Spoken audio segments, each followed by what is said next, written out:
Halo, salam sejahtera. Perkenalkan nama saya William Ben Gunawan dan pada video kali ini saya ingin melakukan journal review terkait topik manajemen rantai pasok atau supply chain management. Dan jurnal yang saya review adalah Small and Medium-Sized Enterprises Path to Sustainable Supply Chains, Exploring the Role of Supply Chain Finance and Risk Management. Jurnal ini diterbitkan oleh penerbit Emerald dan berada di jurnal dengan nama Supply Chain Management dan sudah terindeks Scopus Q1. Jurnal ini ditulis oleh Sun et al. Pada tahun 2025. Jadi pertama, saya akan menjelaskan secara singkat mengenai pendahuluan dari jurnal ini. Yang pertama, jurnal ini mengambil point of view SMES atau di Indonesia lebih dikenal sebagai UMKM, di mana UMKM ini sebenarnya membutuhkan sekali aspek kelanjutan atau sustainability untuk performa jangka panjang. Dan kalau kita lihat dari pemahaman atau views yang digunakan dalam penelitian ini, ada dua jenis yang dibahas dalam pendahuluan. Yang pertama adalah resource-based view, di mana di sini ditekankan bahwa keunggulan kompetitif sebuah perusahaan itu berasal dari sumber daya internal yang dimilikinya yang unik, tidak dapat ditiru, dan lain-lain. Ada juga pendekatan lain, yaitu dynamic capabilities view, di mana di sini perusahaan itu dituntut untuk senantiasa beradaptasi dan fleksibel dalam mengelola sumber daya yang mereka miliki. Nah, UMKM ini sendiri sebenarnya lebih banyak mengalami hambatan, bottlenecks, dan juga tantangan, namun jarang sekali atau sangat terkendala dalam menerapkan supply chain sustainability atau rantai pasok yang berkelanjutan dibandingkan dengan perusahaan-perusahaan yang besar. Oleh karena itu, dalam penelitian ini juga dikenalkan 3 aspek atau terminologi. Yang pertama adalah supply chain finance, yaitu upaya-upaya yang dapat dilakukan untuk meningkatkan efisiensi dari segi pembiayaan dalam berbagai lini rantai pasok. Ada juga SCRM, di mana ini adalah manajemen resiko yang dilakukan dalam aspek supply chain, yang juga dihubungkan dengan aspek efisiensi, di mana kalau kita bisa mencegah kerugian yang timbul, maka itu sebenarnya dapat dikategorikan sebagai keuntungan. Dan juga supply chain sustainability, yaitu aspek berkelanjutan dari supply chain yang mempertimbangkan aspek triple bottom line atau 3P, seperti people, planet, and profit. Dan 3 hal ini atau 3 terminologi ini dihubungkan dari aspek efisiensi. Selanjutnya, untuk gap sendiri, untuk gaps dalam literatur ini tidak ada literatur yang sebelumnya memvalidasi hubungan dari ketiga terminologi tadi, SCF, SCRM, dan SCS. Oleh karena itu, penelitian ini mencoba memberikan data atau evidence dari 319 perusahaan Chinese, yang mana adalah UMKM, dengan menggunakan pendekatan PLS-SEM. Nah, ini tadi adalah theoretical overview untuk terminologi-terminologi yang digunakan dalam penelitian ini. Tadi yang pertama, dynamic capabilities view, itu adalah kemampuan perusahaan untuk menjadi adaptif dan fleksibel dalam mengelola sumber daya yang dimilikinya, terutama dalam lingkungan yang VUCA ataupun dinamis.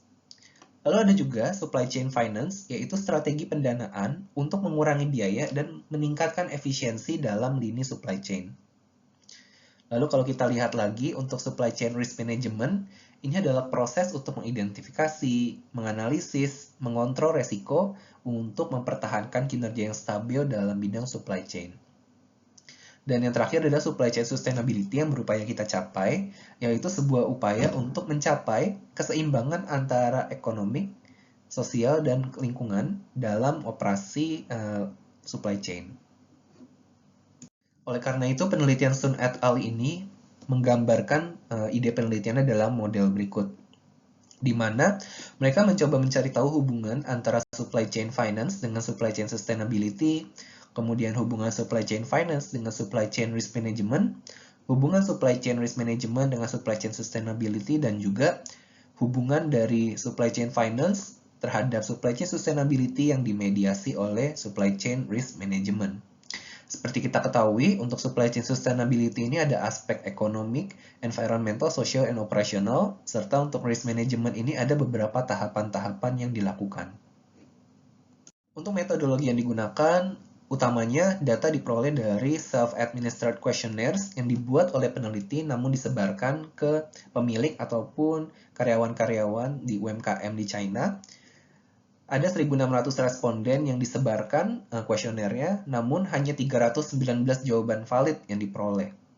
Dengan tingkat response rate itu hampir mencapai 20%. Untuk analisis yang digunakan itu adalah PLSM dan Necessary Condition Analysis, atau singkatnya PLSM ini adalah metode statistiknya, sedangkan Necessary Condition Analysis adalah metode konfirmasinya.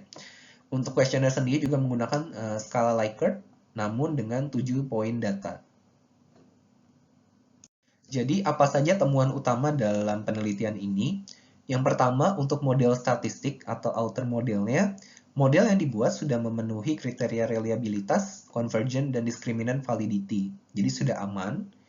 Kemudian untuk 3 hipotesis, ini tiga-tiganya ternyata signifikan, ada hubungan antara SCF dengan SCS, kemudian SCF dengan SCRM, dan juga SCRM dengan SCS. Tiga-tiganya signifikan dan sangat signifikan. Lalu untuk hipotesis keempat terkait mediasi, ternyata SCRM ini memediasi secara parsial hubungan antara SCF dengan SCS, terutama karena direct effect maupun indirect effect-nya keduanya signifikan, sehingga memediasi secara parsial. Lalu, temuan penting dari penelitian ini adalah sebenarnya SCRM ini menjadi jembatan dan menjadi salah satu aspek penting untuk efisiensi dan sustainability dari supply chain. Dan Dynamic Capabilities View itu juga menyarankan untuk melakukan supply chain risk management secara aktif, tidak pasif, yang mana hal ini dapat meningkatkan supply chain sustainability dan juga keunggulan kompetitif dalam ranah persaingan antar bisnis.